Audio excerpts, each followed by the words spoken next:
Il-kumpanija Archives International li topera fil-qasam diġitali fetħet il-bibien tagħha f'pajjiżna b'investiment ta' aktar minn 300,000 euro.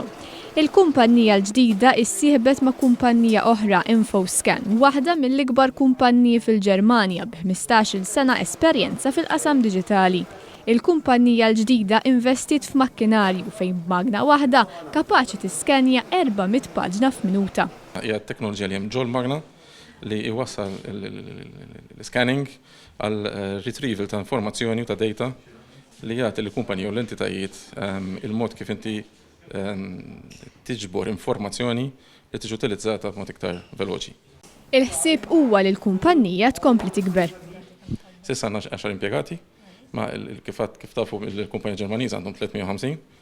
L-intenzjoni huwa li nkabru l-attività tagħna Malta biex insiru bħal-Ġermanja. Fl-inawgurazzjoni tal-uffiċini tal-kumpanija fiċ-ċentru ta' inkubazzjoni kummerċjali f'Kordin, il-Ministru għall-Ekonomija Silvio Xkembri qal li fil-budget għas-sena d-dieħla il-Gvern se jkompli jgħin kumpaniji bħal dawn. U allura rridu naraw li anke jkun hemm miżuri speċjalment indirizzati li nassistu negozji fl-aspett diġitali tagħhom, ħalli dawn ukoll ikunu iktar indirizzati lejn l-ekonomija diġitali u fl-aħħar mill-aħħar anke nattiraw lejn pajjiżna dik li aħna nsejħu l-Industrija 4.0. Ġifieri qed nitkellmu fuq blockchain, AI, IoT, Big Data, Robotics u dawn l-affarijiet l-oħra kollha.